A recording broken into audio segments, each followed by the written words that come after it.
We are 4 days out from Charles Oliveira fighting Beneil Dariush, and it's time to address the elephant in the room, which is Charles Oliveira's dramatic weight cut. And I believe that this is going to be the final nail in the coffin to end Charles Oliveira's hopes and dreams of reclaiming his lightweight title, to get that belt back. And I know that sounds harsh, and I have a million other reasons as to why I'm picking Beneil Dariush, mostly having to do with the X's and O's, the technique of the fight itself. But the weight cut is a factor that needs to be addressed on its own. And I truly think that this might be the last time we see Charles Oliveira fight at 155 pounds if he loses to Beneil Dariush. And I could be wrong. He might make 155 comfortably. We might not see that big of a drama show this week. And he could go out there and smoke Beneil Dariush, but it's not very likely because I already am seeing videos of Charles Oliveira sitting in a sauna looking like he is on the verge of passing out, wearing 4 to 5 baggy layers of clothes while hitting pads, plus the fucking garbage bag that all these guys like to wear when they're cutting weight. I mean, this guy basically looks like he's 12 hours out of weighing in at all times. I don't remember seeing a weight cut that is this dramatic since Darren Till, and that was 4 to 5 years ago when Darren was cutting down to 170 pounds. And look how that worked out for him. There are definitely other fighters that have grueling weight cuts that probably keep it under wraps, that aren't as dramatic about it. But Charles Oliveira, everything about the guy is drama as it is. His backstory, his climb to the top, it's beautiful. And that's one of the reasons why we are massive fans of Charles. But the weight cut is horrific. The last time we saw this man fight against Islam Makhachev, the whole entire week, we saw him in the hallways with 30, 40 guys on his team, hyping him up, clapping everywhere he went, playing Brazilian gospel music. And on the night of weigh-ins, we saw them all in a prayer circle, holding hands, hoping to God that this guy can make it through the weight cut alive. That's just not a good sign. And I know some of you guys are probably sitting there thinking that I'm making a big deal out of nothing. What do you mean? He's only missed weight once against Justin Gaethje, and it was by 0.2 pounds. And on top of that, there was something fishy going on with the Athletic Commission in Arizona. And maybe he didn't even really miss weight. Well, why are his weight cuts so dramatic then? Why does he have an army of 40 to 50 guys with him all week? I believe that it's more than just having a good support system and having that kind of loyalty that every athlete wants from their team and all their coaches. It's probably to will this guy to victory and get him through the suffering of the weight cut. And that's great. It's just not a good sign when we see him suffering this early on a Monday. That's where the photos are from. Now, I'm speaking to you guys on Tuesday, but the photo of him in the sauna is from yesterday. Now, we still have all of today. We have tomorrow, before the actual true commencement of the most hardcore part of the weight cut, which is where we're probably going to see the prayer circle of Charles and his team crowded around him, holding hands. That's going to go viral most likely. It's like, what is he going to look like when he actually gets in the cage? He's got this death face going where his cheeks are sunken in. He's going to be completely drained. Will he be able to take a shot? I mean, this is a guy that's got dropped 5 times in his last 4 fights. All signs are pointing to this being another disaster. And if he loses to Beneil Dariush, which is not a guaranteed, but if he does, it's probably going to be his last fight at 155 pounds. He's going to have to kiss the lightweight division behind, not only because of the weight cut, but also because he would have just lost to the 2 similar stylistic matchups at the top of the lightweight division, both really well-rounded grapplers in Islam Makhachev and Beneil Dariush that have heavy hands and that could put you out and are very defensively sound. It's like, what's the point of fighting at lightweight if those 2 stylistic matchups seem insurmountable, and on top of that, you have to kill yourself to get down to 155. So I'd like to see Charles move to 170. And although there are some monsters up there that are well-rounded, that are dangerous on the feet, that can grapple like a Shavkat Rakhmonov, a Khamzat Chimaev, even Leon Edwards is a beast in his own right when it comes to his defensive grappling skills. He's a very big guy. I mean, I don't think Charles would have a lot of success taking him down, and I don't think Charles would have success with him on the feet. But you look at all the other guys at 170, think about Gilbert Burns. This is a guy that couldn't be ranked in the lightweight division, that was draining himself, that had chin issues down there too, that when he moved up, he was fighting for titles. Like, he is a staple in the top 5 of the welterweight division.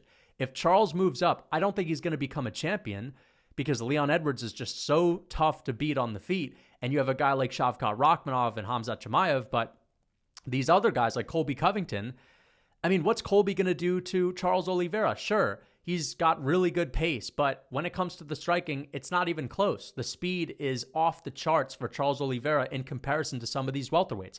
There are plenty of guys that can grapple and wrestle in that division, but I don't think they're going to have that much success with Charles on the ground unless it's a guy that's as big as Hamzat, unless it's a guy like Gilbert Burns, who couldn't submit a fly, but still is a guy that's defensively sound down there. I think that Charles could fuck people up on the ground and on the feet, at least most welterweights. I think he would beat Colby. I think at this point in time, his speed would be an issue for Kamaru Usman. And I know it sounds crazy to say Charles could have success against Kamaru Usman and Colby on the feet, but let's be honest, these guys are sloppy compared to Islam Makhachev, who is one of the hardest guys to hit in the entirety of the UFC that has really crisp and quick counter-striking ability. Same thing with Beneil Dariush. I think that these welterweights are going to look slow in front of Charles Oliveira. I really do. And think about a Charles Oliveira fight with a guy like Belal Muhammad. I think he's a level above Belal Muhammad on the feet. You know what I mean? Belal's boxing ain't all that, and I haven't seen kicks being the demise for Charles. You know, it's really the boxing that gives him issues with counter-strikers. And a lot of you guys are going to sit here and say, well, he'll be way too small for 170 pounds, but look at the guys that have moved up. There's already a skill discrepancy between the lighter weight classes and the heavier weight classes. So you're always going to have that advantage to begin with. And Charles is also 33. You don't have a lot of success in lighter weight classes as you get older, and you can prolong that by moving up. It's easy to sit here and say he'd be too small, but this would be a rejuvenated Charles that doesn't have to hold himself back from eating in the offseason, that doesn't have to think twice about lifting heavy in the gym, you know, because he wouldn't want to make the weight cut even harder. He can just think about having the best performance. He can show up with a rejuvenated chin. And I get it. He has a heavy damage style, and he's from a heavy damage style of gym, like shoot box, where these guys are constantly going hard and sparring. And his chin might not be the best at welterweight either, but still, there's no way it can be worse. It's probably going to get a little bit better. And if Charles can just focus on the fights itself, and that's it, and he doesn't have to spend the entire last 2 weeks before his fight thinking about cutting weight and having that take all of his time and energy, we will see this guy put on some really stellar performances. And ultimately, I think that would be good for him. I want to see the best version of Charles Oliveira show up. But the longer he sticks around at 155 pounds, the less likely that is to happen. And who knows? This guy, it's not like he has a small frame. He's pretty tall for the division. He's like 5'11". He's a tall 5'11". He's got a really long reach. I think he has like a 76-inch reach, something like that. He would do well. He could really pack on some size onto that frame. And I like his chances. Again, just because he couldn't be a champion at 170 pounds does not mean that that is the only indication of success. Charles Oliveira probably won't be able to win a belt again if he loses to Beneil Dariush in the lightweight division. So it's like you'd be in the same spot either way, except now you can actually be at your best without having to cut all that weight. It's a no-brainer for me. You know what I mean? Why not prolong your career? Why not save your brain a little bit more? So what do you guys think of a potential Charles Oliveira move to 170 pounds? I personally think it'd be a great idea, and I would be excited for it. I know that there are some really good matchups in the lightweight division. There seem to be bigger names down there, but who wouldn't want to see Charles versus Colby? You know, who wouldn't want to see Charles get Belal out the way and just make sure there's no more Belal Muhammad threatening to be the next champion at 170 pounds? I'd like that. You know what I mean? I really would. And I always love to see that reinforcement of the lighter weight classes having a bit more skill.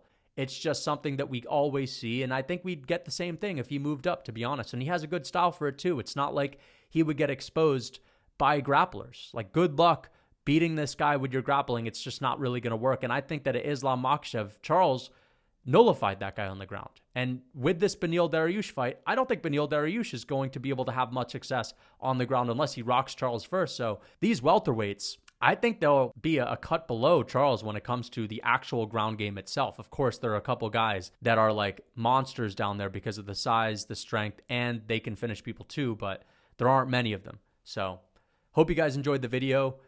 What do you think of the weight cut? If he loses this weekend, it's really not the end of the world, man. This guy's already had the belt. He's defended it. He's had a great run. And I really don't feel like there's anyone more deserving than Beneil Dariush to get a title shot. If Charles does win, that Islam rematch will be a little bit exciting too. But yeah, until next time. It's summer, and if you are running around here looking like Chris Dawkins, then you're not gonna have a good time. And I understand, having a big pot belly is comfortable, but you know what else is comfortable? Being shredded and jacked. And it isn't that difficult. You see, there's a misconception when it comes to dieting that you have to suffer on broiled chicken and broccoli. But that's a whole load of bullshit. You see, our ancestors were eating comfort foods and big hearty meals for all of human history. The only difference is you'd be hard pressed today to find a single comfort food that's not filled with seed oils and soy. And that's why my Real Food Cookbook has been made to deliver you guys comfort foods from around the world. Butter chicken, buffalo chicken wraps, homemade bolognese, homemade ice cream without any soy, and much more, so that you guys can enjoy your favorite comfort foods made with whole and unprocessed ingredients. So whether you're trying to lean out or pack on some muscle, check out my Real Food Cookbook. Use code MMA for 30% off.